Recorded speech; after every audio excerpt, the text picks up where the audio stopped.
우리 아이들 한 30명 좀 넘게 아이들이 모여서 이제 물론 이제 다른 교회 다니는 아이들도 그 기간에 와서 잠시 참여한 아이들도 있습니다. 그러나 중요한 거는 아이들이 복음을 들을 수 있는 기회를 갖기가 어려운 시기잖아요. 그런데 이런 특별한 행사들을 통해서 아이들에게 복음을 전하고 또 그 아이들이 교회 공동체 안에 있다고 하는 것이 얼마나 행복한 일인가에 대한 이런 영적 체험들을 갖게 하는 아주 소중한 기회들이었습니다. 우리 성도들이 잘 도와주시고 또 기도도 많이 해주시고 그래서 기대했던 이상의 풍성함에 거두게 된 건 감사드리고 또 우리 아이들 오늘 이제 전부가 다 나왔으면 좋았을 텐데 오늘 또 상황이 아까 잠깐 말씀드렸던 것처럼 휴가 기간이 오다 보니까 다 오지 못하고는 분이 있지만 그래도 우리 아이들이 잘 성장해서 이 나라의 민족의 역사 가운데 큰 믿음의 거장들로 세워질 줄로 믿습니다.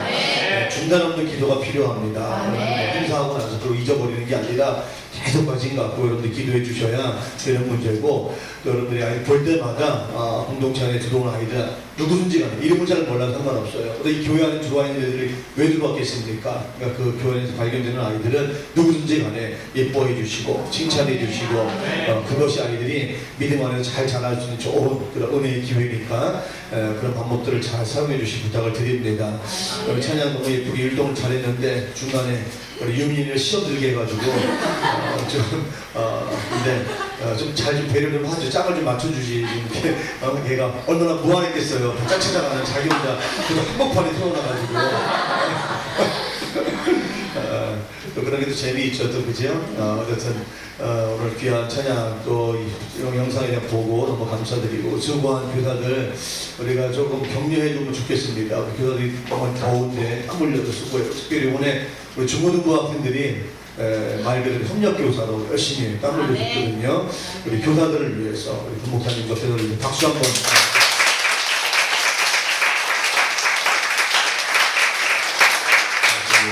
이 모양 저 모양으로 후원해 주신 분들도 많이 있는데 너무 감사드립니다.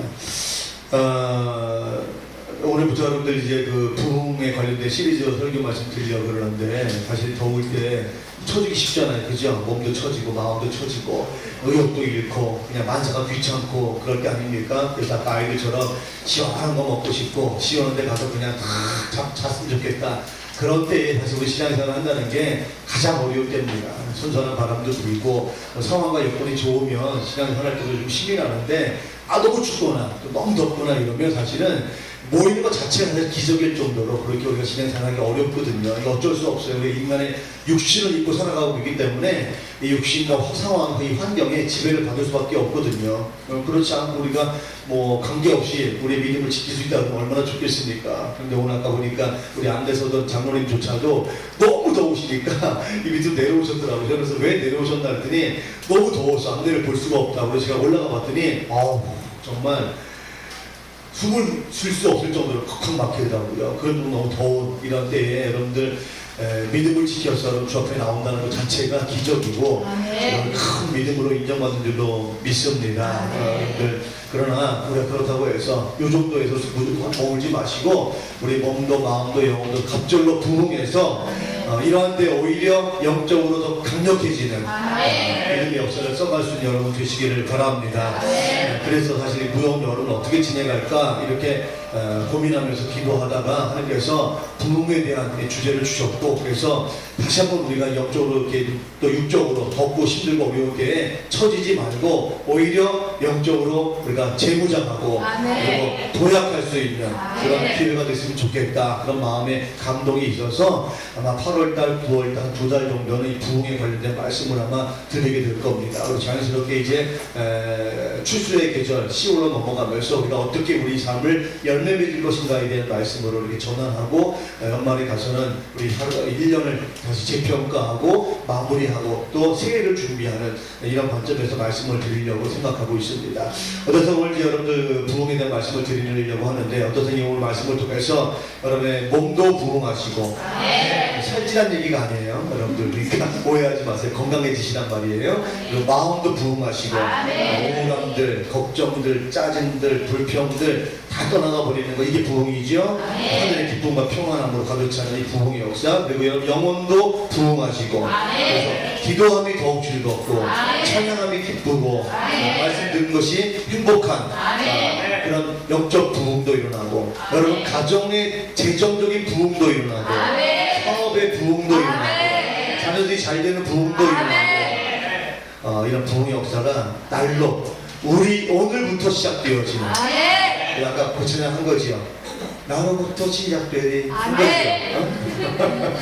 간사님이 영적 센스가 있어요. 그래서 제 마음을 너무 잘 알고 있어요. 설교 원고를 주지도 않았는데 아주 그걸 잘 알아들어서 찬양 선물 너무 잘해줘서 너무 감사하더라고요. 그래서 정말 교회가 교회돼요 지금. 예배가 예배돼요 지금. 정말 기뻐하시는 진정한 부흥이잖아요. 이 부흥의 역사가 오늘부터 나로부터 시작되어지는 귀한 역사가 있기를 주의 이름으로 축원합니다. 아까 부흥이 뭐냐 아이들 물어봤더니 아이들이 대답 못하잖아요, 그죠? 그래서 영어로 리바이벌 더 모르잖아요, 그죠? 근데 쉽게 얘기하면 죽은 것이 살아난다 그런 뜻입니다. 소생한다 그런 뜻이거든요. 그래서 뭐 아이들 그림을 통해서 보여주었지만 한겨울에 다 죽어가던 또 죽었다고 판단되었던 그 나무가지 땅 속에서 새로운 생명이 돋아나는 것, 그게 바로 부흥이라고 하는 것이죠. 그래서 사실은 우리가 눈에 볼 때는 현상적으로 아무것도 없어진 것 같고 어떤 가망도 다 사라진 것 같고 소망이 끝나버린 것 같은 바로 그 삶의 자리, 바로 생명이 없었던 그 자리에서 새로운 생명의 역사가 시작되어지는 것, 그게 바로 부흥이라고 하는 것이죠. 그 신학자 윌버 스미스라고 하는 박사가 그 성경을 연구하면서 그 성경 속에서 일어났던 부흥의 몇 가지 특징들을 7가지로 정리한 글이 있거든요. 첫째는 뭐냐면 부흥이 일어나기 전에 반드시 영적인 심각한 쇠퇴와 절망이 있었다는 거예요. 어떤 시대든 국가든 어떤 가정이든 교회든 부흥이 일어나기 바로 직전의 모습은 어떤 것이었냐면 심각한 영적 쇠퇴와 침체가 있었다. 두 번째는 부흥은 어떤 하나님께서 특별히 선택해 놓으신 한 사람을 통해서 시작되었다는 거예요. 그 한 사람이 결국은 그 가정과 사회와 민족과 교회 가운데 강력한 파급력을 끼치게 되었다. 이 부흥의 특징이고, 세 번째는 그 부흥이 일어났을 때 하나님의 말씀이 아주 강력하게 선포되어졌다는 거예요. 그래서 말씀이 선포되어질 때 많은 성도들이 그 말씀 앞에 아멘으로 화답하고 그 말씀 앞에 무릎 꿇는 이 생명의 역사가 일어나기 시작했다. 네 번째는 부흥이 시작될 때 하나님을 향한 예배가, 신령과 진정의 예배가 회복되었다는 거예요. 그전까지는 형식적이고 무기력하고 무의미한 그런 예배였는데, 습관적인 예배였는데 이 부흥의 불길을 나면서부터 예배가 회복되어지는. 그 다음 다섯 번째는 강력한 회개의 역사가 있었다는 것이죠.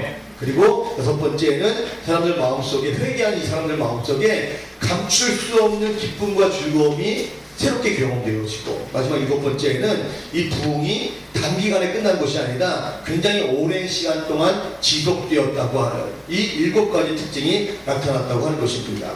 이러한 특징을 전제로 했을 때 이 기독교의 위기, 오늘날 우리가 기독교의 위기다, 뭐 다 이렇게 교회의 위기다 그렇게 말하잖아요. 근데 윌버 스미스라고 하는 이 박사가 평가했던 부흥에 일어날 조짐들, 또 부흥이 일어났던 그 상황들의 그 노예들을 보면 바로 이 시기가, 우리가 기독교의 위기라고 하는 이 시기야말로 이제 새로운 부흥을 위한 가장 적합한 때가 되었음을 우리에게 알려주고 있다. 할렐루야. 그러니까 오늘날 많은 사람들이 야 이제 교회 큰일 났어, 기독교 큰일 났어 이렇게 말을 하지만 바로 이 시점이야말로 하나님께서 새로운 부흥을 시작하기 위한 모든 준비를 마치신 때, 저는 그렇게 믿습니다. 그래서 우리가 이런 데 힘들어, 안 돼, 큰일 났어, 우리가 이런 데 지치 이러면서 우리가 서로 주저앉고 불평하고 오히려 아무것도 하지 못하는 영적 무기력에 빠지는 것이 아니라 하나님께서 새로운 부흥을 위한 가장 좋은 때를 예배해 놓으셨으므로, 이때 우리를 믿음을 가지고 살게 하셨으므로 이때 우리가 이 부흥의 주체가 되자, 부흥의 선봉에 서자, 우리가 믿음의 고백을 가지고 사역할 수 있는 저와 여러분 되어지길 바랍니다. 오늘 본문의 말씀이 어떤 말씀이죠? 이 본문의 말씀은 나중에 다시 집에 돌아가셔서 읽으시면 좋을 것 같은데, 갈라디아서 1장의 말씀과 같은 배경을 가지고 있는 그런 말씀이거든요. 우리가 이제 그 사도행전과 또 에베소서나 갈라디아서 이 말씀들을 이렇게 잘 같이 견주어 읽어보시면 내용들이 많이 흡사한 내용들이 많이 나오거든요. 그래서 그것은 이제 사도 바울이 자기가 그 사역의 현장 속에 있었던 일들을 추억하면서 회고하면서 쓴 글들이 바로 서신들이기 때문에 이 사도행전은 실제로 사도 바울이 사역의 현장을 소개한 것이고 서신들은 그 사역의 현장에서 있었던 이야기들을 회고하며 쓴 글이기 때문에 그 두 가지 내용을 잘 비교해서 읽으시면 여러분들이 성경을 이해하시는데 굉장히 큰 도움이 되었습니다. 근데 오늘 본문의 내용은 어떻든 갈라디아서 1장에 기록된 내용들을 와 비슷한 그런 내용입니다. 이 바울이 이제 다메섹에서 회심 체험했잖아요. 예수님 만나고 거듭났습니다. 그리고 한 3년 정도의 시간이 흘러서 이제 베드로를 만나기 위해서 예루살렘으로 올라간 거예요. 그때 이야기를 에피소드를 배경으로 하고 있어요. 바나바와 바울을 이제 지도자들에게 소개를 한 겁니다. 이 바울이 사울이었던 사람, 이 바울이 거듭나서 회심한 사람이 되어졌는데 내가 보니까 이 예루살렘 복음을 증거하는 일을 위해서 정말 중요하게 사용되는 인물인 것 같다. 그래서 그 당시에 가장 강력하고 권위 있었던 사도 베드로를 만나게 한 겁니다. 그 당시 때에 12명의 사도를 중심으로 해서 예루살렘을 중심으로 해서 예수 그리스도의 복음이 전파되는 시대이기 때문에 이 사도 베드로 12명의 제자의 그룹과 사도 바울을 만나지 하지 않고서는 하나님께서 바울에게 명령하셨던 온 세계를 향하신 온 이방인을 향하신 하나님의 구원의 것을 이룰 수 없었기 때문에 만나게 한 거예요. 그러나 이 바울에게 이전에 사울에 대한 편견이 있었지요. 어떤 편견입니까? 이 바울은 어떤 사람이에요? 유대인이요. 정통 유대인이었고 히브리인 중에 히브리인이었잖아요. 그 유대의 아주 신실한 믿음을 가지고 있었던, 그래서 새로운 복음의 역사였던 기독교 복음에 대해서, 나사렛 복음에 대해서, 그리스도 복음에 대해서 철저하게 배격을 했던 사람. 그래서 이 예수 믿는 사람들을 진멸하기 위해서 지구까지 쫓아가겠다고 하는 이런 불타는 신령을 보였던 사람이 바울 아니겠습니까? 이 바울에 대한 이런 편견을 가지고 있었기 때문에 이 사람이 회심했다는 사실을 믿을 수가 없었고, 또 그 사람을 믿었다 할지라도, 이 바울을 그런 회심의 사건을 믿었다 할지라도 이 바울이 어떤 사역을 했는지에 대해서 검증이 되지 않았기 때문에 일단은 바울을 좀 밀어내는 듯한 그런 느낌을 가지고 있었다고 하는 것이지요. 어쨌든 우여곡절 끝에 이제 베드로를 중심으로 한 이 사도들과 바울이 만나게 되어지고 그 예루살렘에 출입하면서 담대하게 예수 그리스도의 복음을 전하기 시작했습니다. 그런데 여전히 이 바울에 대한 이 오해와 편견 때문에 수많은 유대인들이 이 바울을 죽이기 위한 그런 결단도 하고 그 일을 시행하려고 한다고 하는 이런 위험천만한 소식을 듣게 되어지죠. 그래서 어쩔 수 없이 부득이 이 사도 바울이 15일 정도의 복음을 전하는 일을 하다가 그만두고 자기 고향인 다소로 내려가게 되어졌다. 그런 내용이에요. 그런데 놀랍게도 31절의 말씀 다시 한번 읽어봐요. 31절의 말씀 시작. 그리하여 온 유대와 사마리아와 무한 성령의 믿음으로 진행하여 수가도 많아지리라. 아멘. 지금 예루살렘으로 중심으로 해서 지금 퍼지고 있었던 복음의 역사, 그리스도의 복음의 역사가 사도 바울이 예루살렘에 이제 출입을 하게 되어지면서 더 강력하게 모든 나라와 민족 가운데 확산되어지는 바로 그런 일로 있었는데, 이 몇몇 유대인들, 사울에 대해서 오해와 편견을 가지고 있는 몇몇 유대인들에 의해서 사도 바울의 사역이, 예루살렘 사역이 15일 만에 끝나버리고 말았거든요.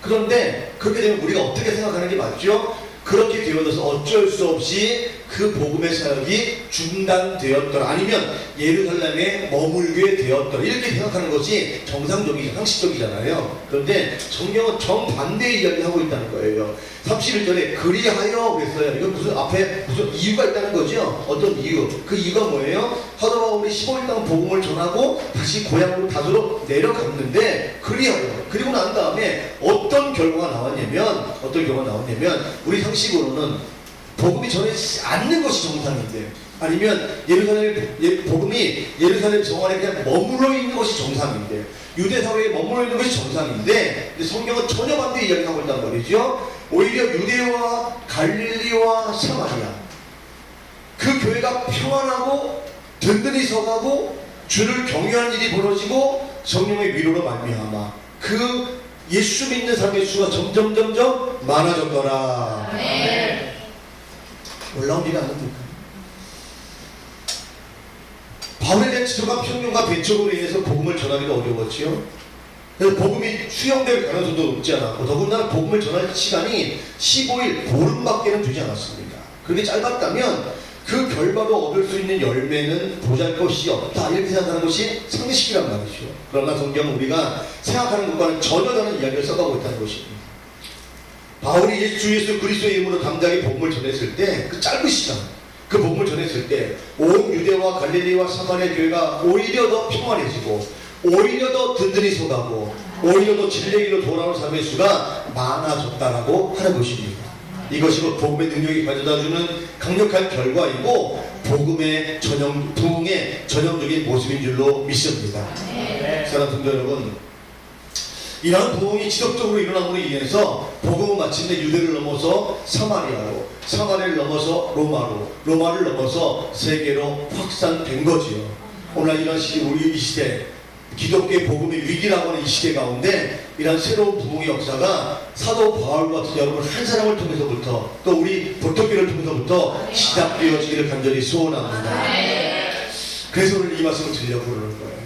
어떻게 보면은 전혀 부흥이 일어날 것 같지 않은 모든 상황, 모든 여건, 모든 환경들이 복음이 전파되기에는 완전히 모든 게 다 차단된 듯한 그런 상황. 지금 바울이 예루살렘에 등장해서 단 15일 동안, 그것도 엄청난 배척과 편견과 오해 속에서 복음을 전해도 받아들이지 않을 것 같은 그런 상황 속에 있었을 때에, 그가 전한 짧은 15일 동안의 그 복음을 통해서 오히려 유대사뿐만 아니라 갈릴리 지역까지, 더 나아가서 사마리아 지역까지, 결국 그 복음이 로마를 제패하고 온 세계 가운데 확산되었던 것처럼, 지금 우리가 복음을 아무리 힘써 전해도 복음이 전해지지 않는 것 같고, 또 우리가 교회가 되어지지 않는다고, 교회 기독교회 하면 큰 문을 닫고 큰 교회 사람이 줄어든다고 하고, 그래서 이제 기독교 복음의 능력 끝났나 보다, 우리가 더 이상 복음을 전할 이유가 없다, 이렇게 탄식하고 그냥 믿는 사람만 잘 믿으면 돼, 이렇게 우리가 모든 걸 포기하고 주저앉고 절망을 버린 이때, 하나님께서 바로 여러분들을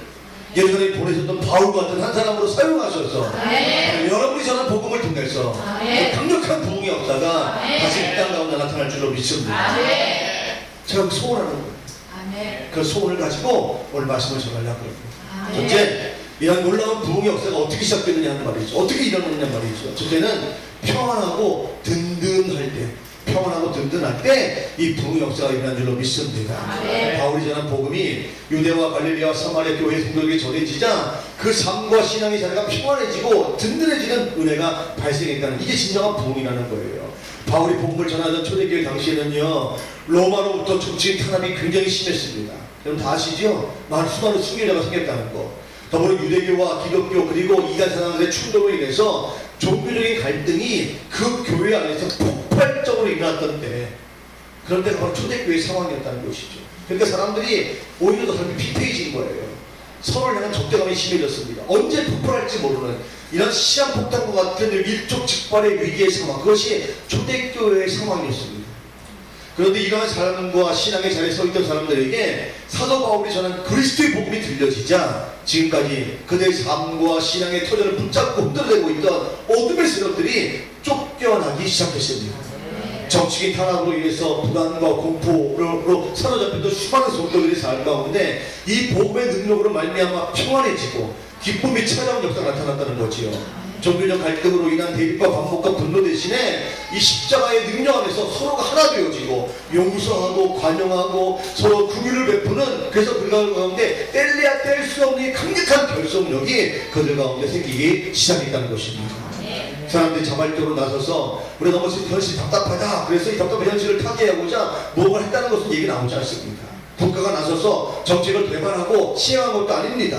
사람들에게 배척을 받고 의심을 받던 바울 한 사람이 복음을 전했을 때, 그리스도의 복음을 전했을 때, 그 사회도 하지 못했던, 종교의 권력도 하지 못했던 새로운 은혜의 물결이 사람들의 삶과 신앙의 자리로 흘러넘치게 된 것이죠.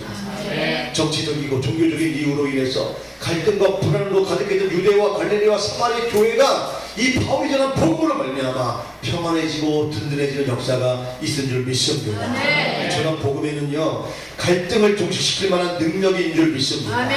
두려움을 깨뜨리는 권세가 있는 줄 믿습니다. 그러므로 사랑하는 성도 여러분, 지금 우리도 예수 그리스도의 복음으로 말미암아 구원의 은혜를 누리고 있는 우리들이 이 복음으로 말미암아 우리 삶 가운데, 우리 개인이든 가정이든 교회든 우리 사회든 간에 이 복음을 믿고 복음을 전하는 우리로 말미암아 이 땅 가운데, 우리 삶의 자리 가운데 마땅히 하늘로부터 허락되어지는 평안함과 이 견고함의 은혜가 물결치듯 흘러가야 될 줄로 믿습니다. 그런데 어찌된 일인지 우리의 삶과 신앙의 자리가 복음을 만나기 이전의 예루살렘과 또 그 당시의 갈릴리와 사마리아와 로마와 별 다를 바가 없는 그런 모습을 보고 있지 않습니까? 갈등이 폭발하고 있잖아요. 4분 5일 이어진 분열의 현상을 보고 있지 않습니까? 수많은 사람이 삶이 불안에 떨고 있어요. 언제 죽을지 모르는 이 공포 가운데 사로잡혀 살고 있는 것이 우리의 현실 아닙니까? 분명 우리가 복음을 믿고 그 복음 가운데 살고 있다고 하는데도 불구하고 우리 가운데 그 사도 바울이 예루살렘 교회에 복음을 전했을 때 그 가운데 임했던 평안함과 견고함들을 사라져버리고 오히려 우리 가운데 정반대의 모습이 우리가 나타나고 있잖아요. 오히려 복음이 전해져서 그 짧은 시간 동안에 전해져서 그따가 어떤 역사가 나타나지 않은 것처럼 보였던 그 예루살렘 성은 오히려 정반대의 현상이 나타났는데, 평안해지고 든든해지는 이런 현상이 나타났는데, 지금 4천만 중에 1,000만이 예수 믿는다고 하는 이 엄청난 사람들이 모여있고 엄청난 교회들이 생겨지고 엄청난 목사들이 사역을 감당하고 있고 하는 이런 시대 가운데, 그들이 엄청난 수많은 복음을 전하고 엄청난 수많은 교회가 복음을 전하고 있는 이 시대 가운데, 그러면 더 강력한 부흥의 역사가 나타나야 되고 더 강력한 평안의 역사가 나타나야 되고 더 강력한 견고함의 역사가 나타나야 되는데 오히려 정반대의 모습이 우리 가운데 나타나고 있다는 거지. 아이러니하지 않습니까? 한 사람이 복음을 전했을 때에는 사회 전체를, 나라 전체를 뒤덮는 평안과 그 견고함의 역사가 나타나는데, 지금 수십 명, 수백 명, 수천 명, 수만 명의 사람들이 예수 믿고 그런 수많은 교회들이 오히려 복음을 전하는 이 시대 가운데 오히려 복음이 쇠퇴하고 복음의 능력이 나타나지 않고 있는, 그래서 오히려 더 평안함이나 건강 사라져버리고 갈등과 분열과 고통과 이 두려움만 절망만 가득한 이런 모습이 나타나고 있는 것은 왜이냐 말이죠. 왜 그럴까요? 그 이유가 무엇인가에 대해서는 본문은 명확하게 대답해주고 있습니다. 그것은 바로 우리 가운데 전해진 이 바울의 복음, 그것이 우리 가운데 사라지고 있기 때문인 것이죠. 예수를 믿었다고 하는 우리들이 복음에 합당한 삶을 살고 있지 못하기 때문에, 그리고 복음을 전하는 삶을 제대로 살고 있지 않기 때문에, 그래서 우리 가운데 복음의 역사가 나타나고 있지 않는 것입니다. 저는 성도 여러분 묻겠습니다. 여러분, 예수 그리스도가 나의 구주이심을 확실하게 믿습니까? 그분이 여러분 삶의 모든 것이 되심을 믿으십니까? 그럼 여러분들 그 복음에 합당한 삶을 살고 계십니까? 우리 예수를 믿는다는 것하고 예수를 믿음으로 말미암아 그 예수를 믿음으로 인해서 발생되는 믿음을 가지고 그렇게 살아가는 것하고는요 차이가 있는 거예요. 오늘 수많은 성도들이 예수를 믿는다고 합니다. 복음을 믿는다고 합니다. 그 복음을 전한다고 합니다. 그러나 우리가 지금 믿고 알고 있고 전하는 그 복음이 사도 바울이 알고 믿고 전했던 복음과는 다른 것 같다는 느낌이 드는 거지. 우리가 지금 알고 있고 믿고 있고 깨닫고 있고 또 우리가 전하는 이 복음이 사도 바울의 그 복음과 동일한 것이라면 오늘날 우리 사회에도 우리 교회 안에도 우리 가정 안에도 이 평안해지고 든든해지는 역사가 반드시 동일하게 나타나야 되는 줄 믿습니다. 나타나지 않는 이유가 뭘까요? 그런데 불구하고 그건 다른 것이 아닙니다. 우리가 알고 있고 우리가 믿고 있고 우리가 깨달았던 우리는 전하고 있는 복음이 바울의 그 복음과 다르기 때문인 거죠. 그럼 다를 수가 있겠습니까? 다르지 않단 말이죠. 다르지 않는데 그러면 왜 그런 일이 발생할까요? 그건 우리가 복음을 알고 있으면서도 복음을 믿고 있으면서도 복음을 깨달았음에도 불구하고 복음을 전한다고 하면서 불구하고 그 복음대로 살고 있지 않기 때문에 그렇습니다. 빌립보서 1장 27절 28절의 말씀이 이렇게 말씀합니다. 오직 너희는 그리스도 복음에 합당하게 생활하라. 아멘입니까? 아멘. 우리가 그리스도 복음에 합당하게 생활하라. 그러니까 복음에 있어만큼 우리가 침침이 없는, 변질됨이 없는 이런 삶을 살아가야 되는데, 우리 오늘날 복음은 분명 예수의 복음을 믿고 있고 알고 있다고 하면서도 또 전하는 삶을 살고 있다면서 불구하고 우리 실제적인 삶은 복음과는 별로 관계가 없는 그런 삶을 살고 있다. 복음 하나의 지적인 수준으로 정보로 끝나버리고 있는, 교회 와서 그냥 목사님을 통해서 듣는 설교 정도로 끝나고 있는, 그냥 난 복음을 알고 있다고 생각하고 있고, 난 복음 믿고 있다고 내가 생각하고 있고, 내 삶에 예수님 우리 구원주가 되십니다 하면 그것이 복음을 전한 것이라고 생각하고 있는, 복음에 합당하지 않는 삶을 살고 있는 우리의 신앙의 중심 때문에 결국에는 이 땅 가운데 사도 바울이 전한 복음을 통해 나타나는 결과가 아닌 정반대의 모습이 우리 가운데 나타나고 있다는 것이죠. 복음의 문제가 아니라 복음을 받아들이고 복음에 합당한 삶을 살도록 요청받은 우리 성도와 교회들이 복음에 합당한 삶을 살고 있지 못하기 때문에 이런 어처구니없는 현실들이 나타나고 있다고 생각되어집니다.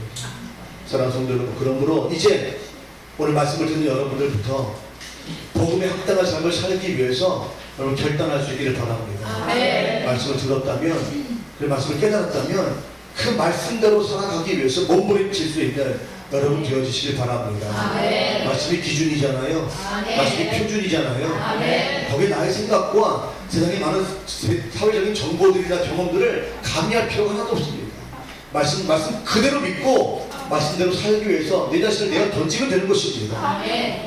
서로 사랑하라. 그래서 뭐 하면 돼요? 사랑하면 되는 것입니다. 그게 복음에 합당한 삶을 살아가는 것입니다. 근데 우리는 말씀이 서로 사랑하라, 주까지 사랑하라, 그렇게 말씀하면서 불구하고 우리 말씀대로 살아가고 싶습니까? 얼마나 많은 수많은 핑계를 대고 이유를 대고 난 그것 때문에 할 수 없다고, 내가 예수를 믿는 건 확실하지만, 복음을 알고 믿는 것은 확실하지만 내 형편과 상황과 내 마음의 감정 때문에, 내 기분 때문에, 내 상황 때문에, 내가 둘러싼 모든 환경들 때문에 나는 복음에 합당한 삶을 살기 너무 어렵다고 늘 핑계하고 있잖아요. 늘 자신 합리하고 있지 않습니까? 그러니까 그렇게 살아가는 우리 성도들의 삶 때문에 결국에는 이 땅 가운데 그 바울이 전한 복음 때문에 그 땅 가운데 평안의 빛이 깃들고 더욱 든든해지는 이전 역사의 정반대의 모습, 갈등이 촉발되어지, 분열이 가득하고 불안이 가득하고 괴로움만 가득한 이것이 우리 삶의 현장이 되었다. 우리가 그런 사회를 바라보면서 야, 기독교 복음이 위기야, 교회가 위기야, 그런 말 하기 전에 내가 먼저 복음에 합당한 삶을 살아가는가를 점검해 볼 수 있기를 바랍니다. 이 더운 여름에 목사님 가만히 앉아있기 좀 힘들어요. 그냥 예배 시간에 나와서 앉아있는 것만으로도 은혜가 되지 않나요? 그러면 부흥을 일어나지 않습니다. 우리 신앙의 부흥이 일어나기 위해선, 우리 가정의 부흥이 일어나기 위해선, 우리 교회의 부흥이 일어나기 위해선 부흥을 원하지 않으세요? 이 시대의 부흥이 일어나기 위해선 우리가 먼저 말씀 앞에 다시 한번 바로 설 수 있는, 복음 앞에 바로 설 수 있는 이 결단이 여러분 가운데 있어야 될 줄 믿습니다. 내가 복음에 합당한 삶을 살고 있는, 복음의 거울에 비춰봤을 때 흠과 티가 없는, 우리가 100% 그렇게 살 수 없지만 그동안 그냥 나 예수 믿어, 나 복음을 복음에서 알고 있어, 그렇게 그냥 생각하면서 적당히 신앙생활을 했던 내 신앙생활을 다시 한번 점검해보고 나 이렇게 살아서는 안 되지. 바울이는 복음 때문에 그 갈등으로 가득했던, 포갑으로 가득했던, 정말 두려움으로 가득했던 그 예루살렘과 갈릴리와 그 사마리아 교회가 오히려 평안해지고 든든해지는 것처럼 내가 복음대로 살아간 나의 삶을 통해서 이 흐트러지고 괴롭기 짝이 없고 절망으로 가득한 나의 삶의 자리, 내 교회의 자리, 이 사회의 자리가 하나님의 새로운 생명력으로 운동하는 이 역사를 만들어가기 위해서 내가 그 시발점이 되어야지, 내가 그 촉발거름이 되어야지, 이렇게 결단할 수 있는, 또 그렇게 살아갈 수 있는 저와 여러분 되어지길 바랍니다. 두 번째는 하나님을 경외하는 믿음을 가져야 된다는 거예요. 부흥이 뭡니까? 부흥은 딴 게 아니라요, 우리가 하나님을 향한 인식, 하나님을 향한 태도, 하나님을 향한 우리 마음의 가짐이 새롭게 변화되어지는 것, 그게 부흥인 줄로 믿습니다. 오늘 본문이요, 참 재밌는 말씀을 하고 있어요. 바울이 복음을 전하고 예루살렘을 떠났잖아요. 근데 그리하고 난 다음에 이 유대교회와 갈릴리 교회와 사마리아 교회에 있었던 새로운 변화를 말하고 있는데 그 변화가 뭐냐면 첫째는 평안하고 든든해지고 그러니까 모든 갈등이 끝나버린 거예요. 복음의 능력 때문에. 그 요동치는 불안의 문제가 사라져버린 거예요. 그 문제가 사라져버린 거예요. 남아있었죠. 그런데 그럼에도 불구하고 그들이 복음 안에 바로 섞게 되니까 그들 마음속에 있었던 모든 불안의 문제가 사라져버린 거예요. 그래서 막 두렵게 했던 문제들이 도다 그들을 두렵게 하지 못하는 거예요. 예전에 그 문제들은 쩔쩔쩔매고 갈등하고 막 불안해하고 두려워하고 어쩔 줄 몰라하고 그게 그 당시 예수 믿었던 사람들 하나님 믿었다고 하는 사람들이 보다는 사람의 모습이었는데 복음이 전해지고 그 복음의 능력이 사람들을 변화시키셨어요. 그런 마음속에 더할 나위 없는 평안, 환경과 상황과 전혀 관계없는 평안, 막 우동치는 그 삶의 자리 속에서도 여전히 견고하게 흔들리지 않는 그 든든함, 이게 그들 가운데 임하겠다는 거예요. 그게 복이었다는 거예요. 그게 복. 그 두 번째는 하나님을 그들이 경외하기 시작했다는 거예요. 이 말이 얼마나 무슨 말입니까? 네? 그럼 유대사회 교인들이 하나님을 아브라함 때부터 몇천 년 동안 하나님 믿었던 4,000년 이상 하나님 믿었던 그들의 신앙의 속에서 하나님을 경외한 적이 없었단 말입니까? 네? 이거 말이 안 되는 거잖아요. 근데 성경은 이상한 얘기를 하고 있단 말이죠. 하나님을 그들이 경외했다는 거죠. 바울이 복음을 전하기 전까지는요, 그들은 사실 하나님을 믿는다고 하면서도, 하나님을 섬긴다고 하면서도 하나님을 경외하지 않았습니다. 하나님을 공경하지 않았습니다. 그의 마음의 중심에는 하나님을 경외할 믿음이 전혀 없었던 껍데기 신앙의 장본인들이었던 거죠. 이스라엘 백성들은 모세의 율법을 배우고 지키는 일에는 누구보다도 열심을 했지만 정작 그 율법을 주신 하나님을 공경하는 그 신앙에 있어서만큼은 정반대의 모습을 보였던 사람들이었습니다. 그래서 예수님께서도 율법의 정에 묶여 사는 바리새인들 향해서 회칠한 무덤이라고 신랄하게 비난하신 것이죠. 오늘날 성도들, 하나님을 믿고 있는 성도들 때문에 하나님이 가장 마음 아파하신다는 것을 아십니까?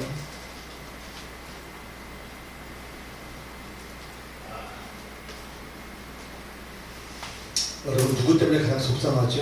여러분 자녀들 키우시죠? 그죠? 키우시는 분들은 고개를 끄덕이시고 아니신 분들은 그래도 나 자식을 대부분이 자녀를 키우시는데 여러분 내 새끼 때문에 마음 아파요? 아니면 말 안 듣는 내 새끼 때문에 마음 아파요? 말 잘 듣는 이웃집 아이 때문에 마음이 아파요?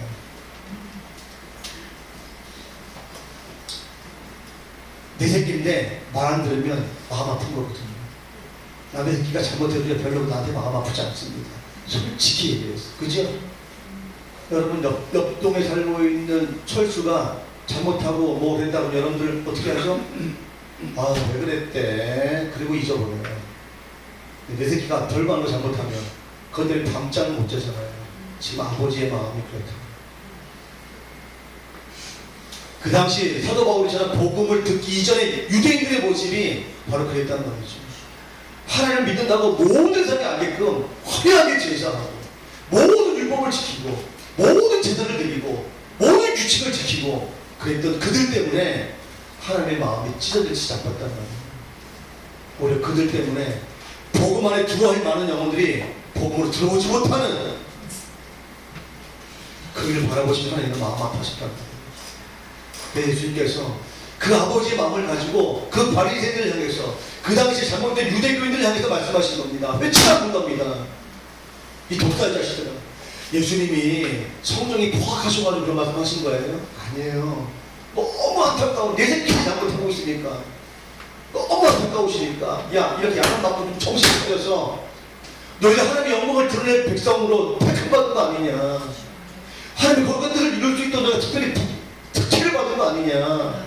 이제 정신 차리고 그 역할을 해야지. 복음으로 돌아와야지. 말씀으로 돌아와야지. 하나님 은혜로 돌아와야지. 그래야 너희들 때문에 저 사람들도 사는 거야.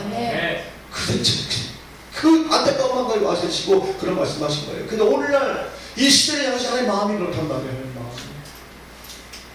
예수 믿는 사람들 말씀을 한다고 하는 사람들, 예배한다고 하는 사람들, 복음에 대해서 뭔가 그래도 뭐 말할 거라도 있는 그 사람들 때문에 오늘 하나님의 영광이 가려워지는 그 현상, 이 기이한 현상. 오늘 그들 때문에 예수 믿지 않는 사람들이 야 기독교라고 말을 하고 한 사람씩 뭘 살아계시냐고 말을 하고 야 저 사람 때문에 교회 안 나간다고 말을 하는 이 청남한 시대를 바라고 있는 분들이 가슴을 치면서 마음 아파하신단 말이에요. 이 시대에. 우리는 안 그래요? 우리 그래 기여한 적이 없어요? 왜 교회 안에 부흥이 일어나지 않고 있어요? 왜 교회가 문을 닫고 있습니까?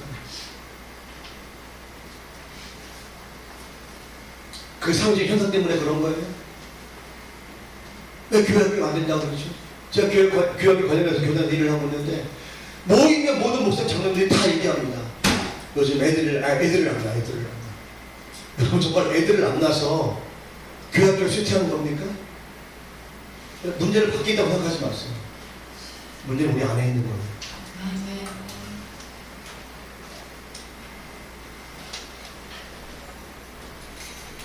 우리 집 애들은 영악해가지고요. 정말 애들이 영악해서 그래요? 저 애들 만나보면요. 좀 띠라는 게 좀 많습니다. 아직도. 딴 얘기가 아니라 순수한 애들이 많단 말이야. 우리 애들 복음 전하고 주님의 사랑을 따뜻하게 섬기면 돌아올 애들이 부지기수입니다. 이럴 때 아멘 좀 크게 하세요.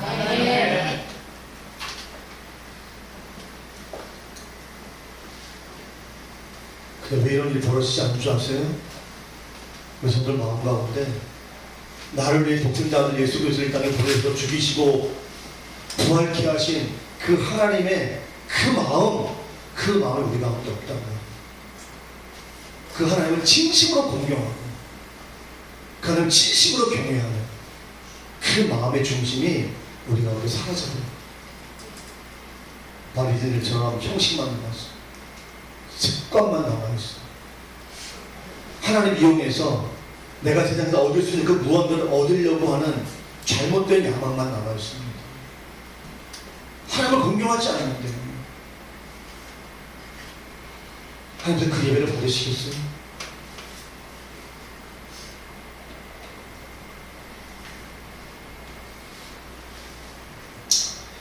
시오노 나나미라고 하는 사람이 로마인의 이야기를 썼거든요. 그 책을 정리하면서 이런 얘기를 했습니다.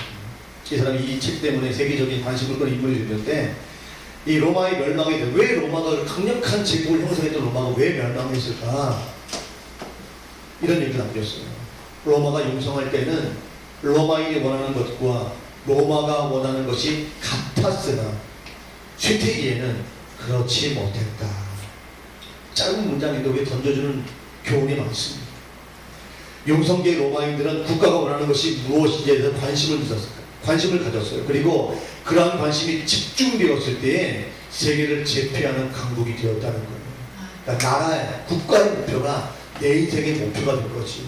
그 목표를 위해서 기꺼이 나 자신을 하나 내어 던질 수 있는 결단이 로마인들에게 있었다는 거예요. 그때는 로마가 세계를 제패했습니다. 그런데 쇠퇴기 로마인들은 국가의 목표나 비전에는 관심이 없고 오직 국가의 번영으로 분배되어진 개인적인 쾌락과 이기적인 안일만을 추구했다는 겁니다. 이렇게 암시하는 의미가 있지 않습니까? 오늘 사는 우리들의 믿음의 현주소는 어디에 있지? 하나님을 경외하는 큰 목표 가운데 있습니까? 아니면 세속적인 탐심을 채우고자 하는 욕망이 있습니까? 우리가 사는 이 시대에 부흥의 불길이 꺼졌다고 탄식하는 소리를 너무 많이 듣죠. 그러나 그런 탄식을 내뱉기 전에 우리의 믿음의 현주소를 다시 한번 돌아봐야 합니다. 우리의 믿음의 중심이 과연 하나님을 향한 열망으로 가득한지를 살펴보라는 말이에요. 전능하신 하나님을 공경하며 그분의 위엄 앞에 겸손히 머리를 숙일 수 있는 존경심이 있는지 점검해 봐야 하는 것입니다. 정말 여러분들이 예배하는 이 자리에서 하나님을 경외하는 믿음이 있다면 눈 감지 못합니다.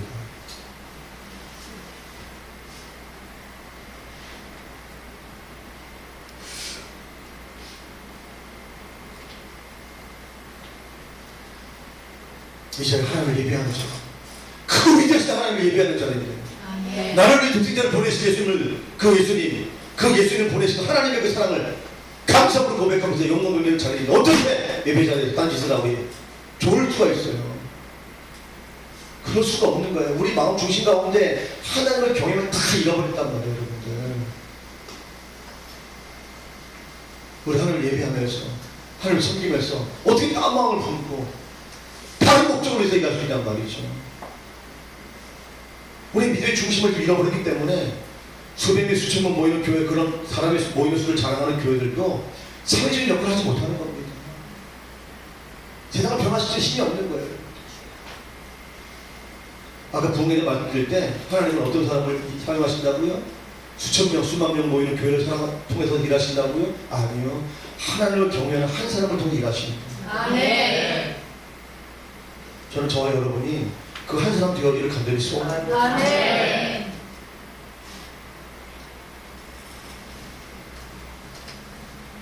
세 번째는 성령의 위로하심을 받아야 한다는 거예요. 아멘. 그래서 아까 제가 말씀드렸지만 초대교회는요, 이 세계 복음화를 위해서 굉장히 어려운 시간을 보냈습니다.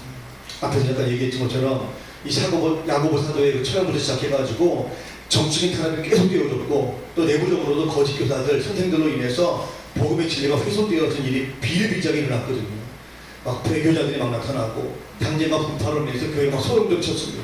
히브리인들과, 히브리 그리스도인들과 또 헬라인 그리스도인들 간에 갈등이 막 일어나서 교회가 안정을 찾지 못했던 그런 일도 있었습니다. 성도들도 주님께서 가시면서 내가 곧 다시 오리라 그 말씀을 하셨을 때 그 말씀 믿고 정말 곧 다시 오실 줄 알고 막 기다렸는데 곧 다시 오지 않으셨거든요. 그러니까 이 믿음을 지체된 그 죄인 때문에 그들이 믿음이 점점 약화되어지는 그런 상황이 있었습니다. 그때 바로 그 모든 교회가 혼란스럽고 힘겹고 믿음을 지키기 어려운, 믿음이 강했다고 하는 사람들조차도 그 믿음이 시들시들해진 막 그런 마음, 그때에 성령님의 위로하심이 교회와 성도를 감싸기 시작했습니다. 성령님은 예수님의 말씀 그대로 교회와 성도들에게 세상에 줄 수 없는 평안함을 주셨고, 올바른 그리스도인의 삶에 대해서 가르쳐 주시고, 하나님의 자녀로서 어떻게 살아야 되는지에 대해서 도우셨고, 그들이 갈 길을 몰라 방황할 때 등불이 되어주시고, 흔들리고 넘어질 때마다 버팀목이 되어주시고, 낙심한 자들을 방문해 주시고, 회의에 빠진 사람들을 지켜주시는, 마침내 그 초대교회 위기 상황 속에서도 도저히 복음이 세계를 향해 전파될 수 없는 이 모든 악주범으로 가득한 바로 그 시점에서, 그 상황 속에서 성령의 위로하심을 통해서 그들이 이 모든 난관을 떨쳐버리고 극복해내고 오히려 가파르게 성장하는, 날마다 구원받는 사람 수가 더해지는, 전혀 우리가 알지 못했던, 상상하지 않았던 이런 놀라운 역사가 일어난 줄로 믿습니다. 옛날 영국 빅토리아 여왕 시절에 있었던 일이에요. 어떤 그 여왕을 모셨던 그 신하의 부인이 어렵게 임신을 했는데 유산을 해버린 거예요. 낙심을 하고 인생에 대한 삶의 쾌의를 갖고 살아가는 이런 때에 그 이야기를 들은 이 빅토리아 여왕이 직접 그 신하의 부인을 찾아간 겁니다. 그래서 찾아가고 난 다음에 이 부인이 정말 죽을 위기에 있어서, 정말 요즘 같으면 우울증 자살했겠죠. 바로 그 위기 상황 속에 있었던 이 여인이 새로운 생기를 찾고 활력을 찾은 거예요. 도대체 빅토리아 여왕이 이 여인을 찾아가서 어떤 일이 있었길래 죽으려고 했던 이 여인이 다시 살아날 수 있었을까? 그래서 많은 사람이 물어봤습니다. 아니, 당신 빅토리아 여왕과 무슨 얘기를 했길래, 아니 빅토리아 여왕이 당신에게 뭘 줬길래 당신이 이렇게 새로운 생기를 찾고 활력을 찾고 새로운 삶을 살게 되었습니까? 물어봤다는 거예요. 그때 이 여인이 이렇게 얘기했습니다. 이 왕님이 저한테 오셔가지고 하신 일은 아무것도 없습니다. 그냥 저한테 오셔서 손을 꼭 붙잡고 딱 한마디 하셨다는 거예요. 그 한마디가 뭐냐면, 내가 당신의 마음을 알아요. 이 마음 한마디 하신 거예요, 한마디. 근데 그 말 딱 들을 때 이 부인이, 신하의 부인이 딱 떠오르는 생각이 하나 있었다는 거죠. 그 생각이 뭐냐면, 얼마 전에 이 빅토리아 여왕도 유산한 것을 알게 됐다는 거예요. 그러니까 이 여인의 마음이, 이 빅토리아 여왕이 나한테 한 말은 그냥 듣기적으로 한 말이 아니라 자신의 아픔을 동일하게 느끼고 있다고 하는 공감대, 이걸 자기가 느끼게 되어지니까 그 진심 어린 그 권면과 위로가 그 죽을 위기에 있었던 이 신하의 부인의 마음을 움직여주고 치료해주고 다시 일어날 수 있는 용기를 주셨다는 거예요. 성령님의 역사가 그런 거예요. 이 성령 위로하시고 컴포트라고 하는 이것은 함께 힘을 돋운다, 그런 뜻을 가지고 있거든요. 성령이 우리 안에 찾아오셔서 위로하실 때에 우리가 일어설 수 있는, 다시 일어설 수 있는 힘을 갖게 되는 줄로 믿으시기 바랍니다. 오셔서 상처를 싸매어 주시고 눈물을 닦아주실 거예요. 고린도후서 1장 4절 말씀 보니까 이렇게 말씀합니다. 우리의 모든 환난 중에서 우리를 위로하사, 우리로 하여금 하나님께 받는 위로로서 모든 환난 중에 있는 자들을 능히 위로하게 하시는 이시로다. 아멘. 오늘날 수많은 성도들 마음이 너무 답답해졌습니다. 왜 그런지 모르겠어요. 더 우선적인 것은 복음에 합당한 삶을 살고 있지 않기 때문이고, 하나님을 경외하는 믿음이 사라져버렸기 때문인데, 또 하나는 성령님을 우리 마음 중심에 모셔드리려고 하는 영적 노력을 하지 않습니다. 너무 강팍해졌어요. 이제 좀 우리 마음이 많이 찢겨졌잖아요. 사실은 사람과의 관계 때문에, 세상살이 때문에 막 너덜너덜해지지 않았습니까? 그래서 사람들 만나면 다정다감하게 이렇게 대하는 것보다는 막 날선 이 신경을 가지고 막 서로를 막 난도질해가는, 우리가 그런 삶을 살고 있잖아요. 끝이 아닌 경쟁 시대 속에서 내가 어떻게 저 사람을 내가 제압하고 정복해가지고 내가 원하는 이득을 얻게 될까, 늘 여기에만 우리 마음을 쓰고 있는 이런 시대로 살고 있지 않습니까? 그냥 몸도 마음도 영혼도 다 너덜너덜해졌습니다. 근데 어디 누구에도 돌아봐도 위로받을 데가 없는 거예요. 남편한테 위로를 받을 수 있어요. 아내한테 위로를 받을 수 있어요. 자식한테 위로를 받을 수 있어요. 부모한테 위로를 받을 수 있어요. 교회 공동체에 와서 여러분들 서로 지치를 간에 위로받을 수 있어요. 위로받을 데가 없는 거예요. 그 사람들이 그 허전한 마음들, 그 너덜너덜해진 그 마음을 위로받기 위해서 산으로 들러 가는 겁니다. 자전거 타고 가면 미치지 않으면서 그 마음을 위로받으려고. 그러면서 힐링 됐다고 얘기하죠. 막 맛있는 음식 먹으면서 정신없이 먹는, 요즘 먹방이 유행이잖아요. TV 틀면 다 먹방이잖아요. 그죠? 그냥 떡볶이도 막 미친듯이 먹고요. 갈비도 막 미친듯이 먹고요. 짜장면도 먹고. 저를 보면서 저렇게 먹어야 되나? 그랬는데 그냥 먹방 프로, 왜 다 허전한 마음이. 그렇게 막 먹어서라도 그 허전한 마음들, 공허한 것들 채우고 싶은 거예요. 채워지지 않는 거지. 우리는 이런 시대에 살고 있어요. 교회 다니는 성도들조차도요, 하나님을 예배한다는 성도들조차도요, 그 마음이 교회에 그냥 와서 잠깐 기도하고 찬양하고 그럴 때는 마음이 막 뭔가 채워지는 것 같아요. 또 세상으로 다 나가면 그 마음도 사라져 버려가지고 그 허전한 마음을 어떻게 감당할 길이 없는, 도대체 이 사람이 예수 믿는 사람이 아니야, 확인할 수도 없는 그런 모습으로 또 살다가 또 완전히 깨지고 박살나가지고 또 교회 와가지고 주여, 그리고 또 찬양하다가 선생님 받고 또 말씀 받고 위로받고 또 세상 나가서 너덜너덜해져요. 여러분 왜 그래요? 왜 그래요? 여러분 성령님과 하루 24시간 1년 365일 동행하셔야 됩니다. 성령님을 크게 내 마음 중심에 모셔드리도록 까지 생각하고 서로 제 마음에 오세요. 오셔서 저를 위로해 주세요. 제게 새 힘을 주세요.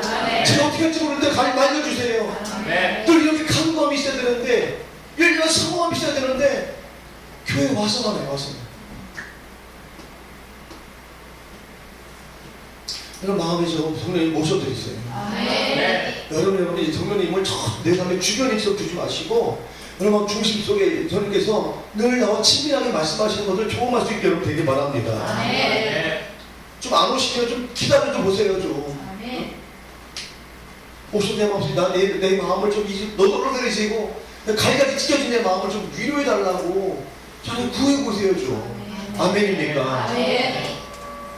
세상이가 그렇게 열심히 하면서 세상에 밤새도 하잖아요. 여러분들 지금 만나서 영화 보면 최근 2시간 만에 꼼짝없이 보잖아요. 여러분들 그런 저 힘을 내면서 왜 여러분 자꾸 친정 위로해 주시고 격려하시고 샘을 부어주시는 그 성령님과 교제하는 그 일을 위해서 어떻게 10분도 시간 안 내냔 말이에요. 어떻게 10분도 생각만 한 거 아니에요. 여러분들 오늘 제가 안타까워서 얘기해요. 여러분 시계 보지 마세요. 12시 반이 지났는데 보지 마시고 시험 들어. 그러면 제가 사실 요즘 많이 마음이 상해요. 진짜 요즘 제 새벽에 잠깐 말씀드렸지만, 근데 제가 개인적으로 마음 상한 것도 있지만 이 시대를 향한 하나님의 그 안타까운 마음이 너무 절실해 느껴져서 제가 요새 많이 울고 새벽만 많이 울고 있거든요. 그래서 운다고 제가 여러분들이 뭘 얘기하는 게 아니라 우리 주님께서 우리 하나님께서 우리 시대, 이 시대와 교회와 성도들을 향하신 그 마음이 너무 간절한 걸 느끼니까 근데 제가 어떻게 할 수 없는 거예요. 제가 너무 부족한 사람이라서. 그래서 제가 하나님께 능력 달라고 기도하고 있어요. 제가 본물 전하려고 성도들이 졸지 말고 깨어날 수 있도록 기도하고 있어요. 우리 성도들부터, 여기서부터 우리 성도들이 정말 이 성령님이 우리와 함께 하시고 우리 도와주셔서 이 마른 먹게 같은 우리 가운데 불을 지펴주셔서 오래 생각하지 못하면 불태울 수 있는 이런 양상도 나타날 수 있도록 무기력에 빠져있고 영적인 집체에 빠져 늘 당연하게 여기 생각하고 그냥 어쩔 수 없어요. 우리 그렇게 하고 있는 이 시대 가운데 지금 우리가 좀 많이 할 때가 가지고 확 불태울 수 있는 막 이런 역사가 아 주여 이거 저부터 우리 성도들부터 우리 본토교회부터 한번 시작할 수 있도록 주여 저희 안타까움이 너무 이제 간절해가지고 요새 울고 있단 말이에요. 여러분 동참하실 거죠? 함께 하실 거죠? 우리가 살아나요. 우리가 살아나요. 우리가 성령 위로받지 못하는데 어떻게 밖에 나가서 그 세상에 치고 그냥 고달프고 괴롭고 그냥 죽을 것 같은 인생 가운데 사람들을 뭘로 위로할 거예요? 뭘로 그의 길을 제시할 거예요? 우리가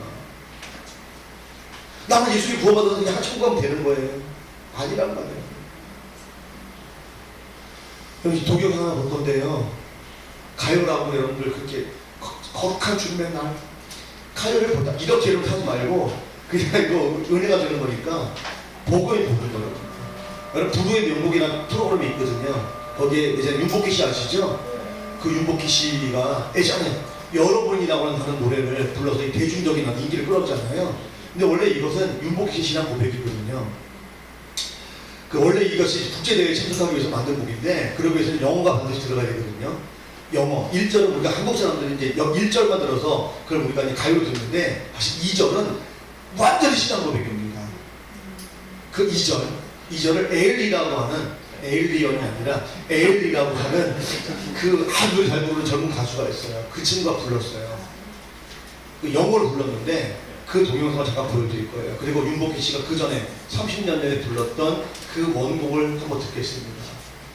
오늘 저는 제가 그 동영상을 보면서 정말 많이 울었어요. 말씀 준비하고 오면서 하나님 우리가 이 노래를 들을 때 우리 성도들 가운데 정말 답답하고 괴롭고 짝이 없는 열심히 예수 믿고 신앙생활 한다고 하면서도 이 돌이켜 삶의 자리에 돌아가면 우리 가운데 위로함도 없고 희망도 없고 맨날 지겹고 싸우는 이 삶이 반복되어지는 삶 가운데 주님의 함께 하시고 주님의 위로하심이 넘쳐서 저희 그 신주시는 주님 때문에 다시 한번 용기를 갖고 이 팍팍한 세상 가운데 저들이 세상을 불태워갈 수 있는 믿음의 사람들 편안한 역사가 있게 하여 주옵소서. 제가 기도하면서 제가 저 눈물을 흘리면서 함께 노래 불렀는데 함께 동영상 보도록 하겠습니다. When you walk through the cloudy days, he said, I'll be the one to be your king. When you need someone to share your love, he said, I'll be the one to be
내가 만약 외로울 때면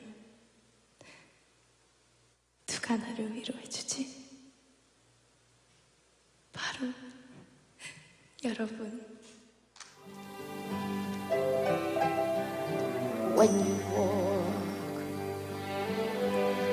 through the cloudy days,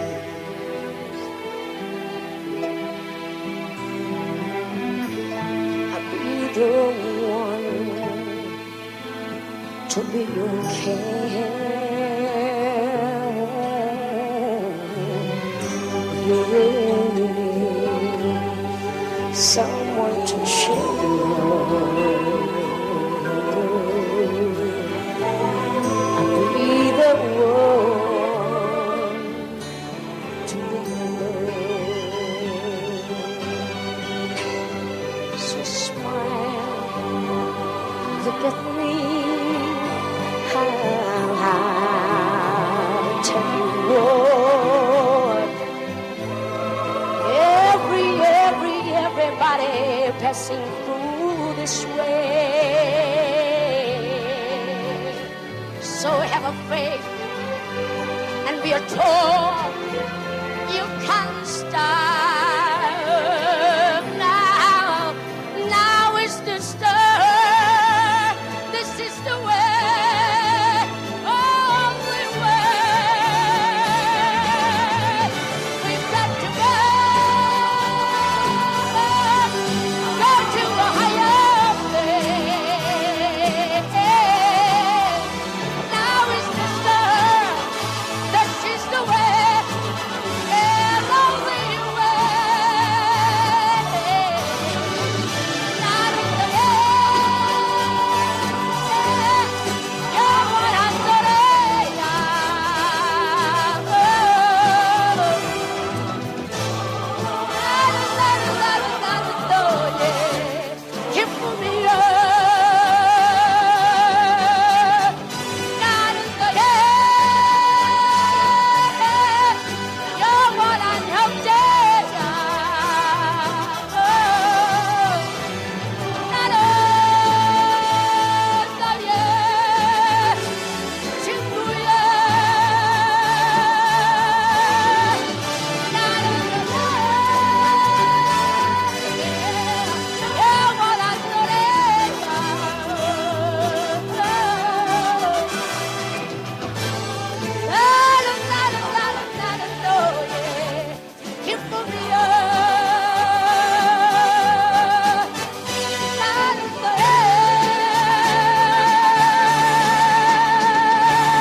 내가 외로울 때면 누가 날 위로해주지? 여러분.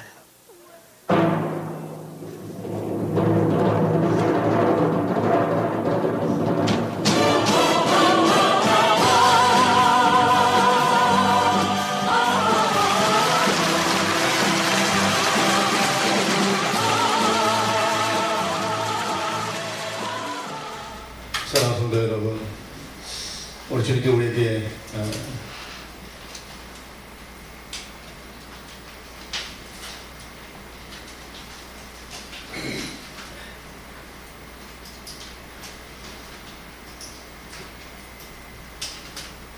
진정한 위로를 주시기 원하십니다. 우리 삶이 너무 폭풍하고 너무 고되고 이 길을 한 걸음 한 걸음 걸어가는 것 자체가 너무 고통스러워. 이 삶의 자리에서 우리 향하시고 삶을 한 번도 변기하지 아니하시고 여러분을 통해서 새로운 부흥의 역사를 그 써서 가시고 작정하신 그 일을 지금도 중단 없이 시행하고 계십니다. 그러므로 주님 말씀하신 것처럼 누구든 이 길을 걸어가니 어깨를 당당히 펴고 주님과 함께 손 붙잡고 끝까지 승리의 자리까지 달려갈 수 있는 저와 여러분 되어질 간절히 소원합니다. 우리 위해 생명까지 내어주시고 그 예수님의 사랑, 그 부활하신 예수님의 능력을 가지고 위대한 승리를 주인치하는 저와 여러분 되기를 소원합니다. 기도하겠습니다. 하나님 고맙습니다.